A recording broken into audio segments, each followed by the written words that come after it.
Good day mga kaping pongers, mga followers ko dyan, at saka sa mga highlighters ko dyan, and commenters ko dyan, and yung mga coming kong magiging followers. So, this time, I will discuss to you, ano-ano ba yung iba't ibang tira or pwede nating magawa sa isang long pips. So, ako kasi, almost a decades na akong naglalaro ng table tennis and I use long pips. Nagsimula din po ako sa isang rubber na papunta sa short pips hanggang sa naging long pips na may sponge hanggang sa napapunta ako sa last, yung long pips na walang sponge or yung tinatawag nating ox. But the question is, ano-ano ba yung iba't ibang tira? Siguro, in the 1 decades na naglalaro ako ng table tennis, sa almost 10 years na ako naglalaro since when I'm college, nagamit ko na meron akong mga iba't ibang tira na nagamit when it comes in table tennis or using long pips. Ano-ano ba yan? Ang una kong natutunan dito is yung push. Yung push na pinupush lang natin yung bola. Iniintay natin yung bola, then saka natin siya ipupush. So, ano yung difference? Ang push po kasi, ito yung pinaka-basic na way on how to use the long pips. Ito yung pinakamadaling matutunan sa long pips. Pero, kapag ang timing natin ay hindi tumatama sa bola, yung possibility na umawas at sumaksak ay always nandun. So, ang push po kasi, madali kung sa madali, pero mahirap kung hindi natin ma-define kung paano ba natin gagamitin si push. So, ginagamit po natin ang push when it comes in long pips. It's either on the rise, pwede po natin siyang gamitin on the rise. Kung ililate naman po natin, pwede rin naman natin ililate. Pero, tukunin natin ang tamang-tamang timing dun sa late niya kung paano natin siya ipupush. Then, ang push po kasi, isa sa pinakamadaling way din para magkaroon tayo ng placement or yung lagay-lagay natin ng bola. So, napakadali para maglagay ng bola, mag-placement, maglagay ng direction, or mag-position ng bola at mag-set up. Another one variations or another na tira ng isang long pips ay flick. Sabi, totoo ba? May flick ang isang long pip. So, kasi some players of table tennis or maraming player ng table tennis ang nagsasabi na, hindi, long pips yan.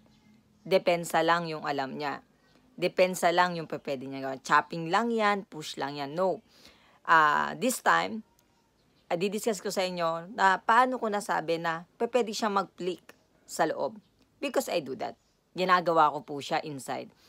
Pero, you need to choose the ball kung alin yung ipi-flick at alin yung ipupush nyo lang. Alin yung icha-chop nyo at alin yung ipi-flick nyo. Siyempre, flick, sa rubber po natin, meron tayong flick na tinatawag. At yan ay inside the table. Ganon din po sa long pips. Ang pinagkaiba, ang long pips po kailangan naka-open racket when you flick it. Flick nyo siya, open racket.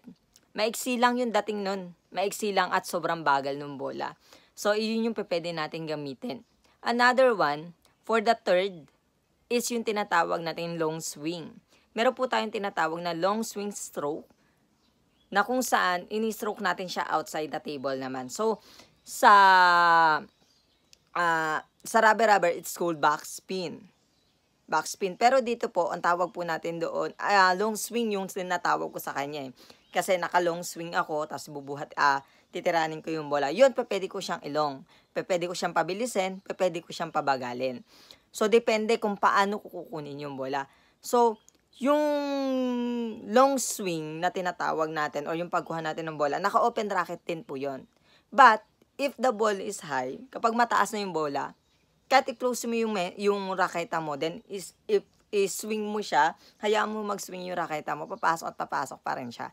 Basta, kung mataas yan, pero kung mababa, tapos may ikot, hindi mo siya pwedeng i-close. Ang kailangan sa kanya, naka-open racket, and then full swing mo pataas. So, iyon yung pangatlo sa mga swing or stroke or tira ng long pips na pwede natin gamitin. And the last is chopping. Yung chop naman po, ginagamit natin yan outside the table. So, pwede natin gamitin siya sa closed table, pwede. Pero hindi siya same ng lakas ng ikot ng chop kapag kinuha natin siya outside. So, pwede natin siya kunin sa loob, but hindi ganun kalakas ang ikot. Pero kapag outside kasi, yung pangalawa na chop, pangatlo, pang-apat, napaka-hard chop na nun. So, kailangan na nating mag-ingat kung paano natin atakihin yung bola.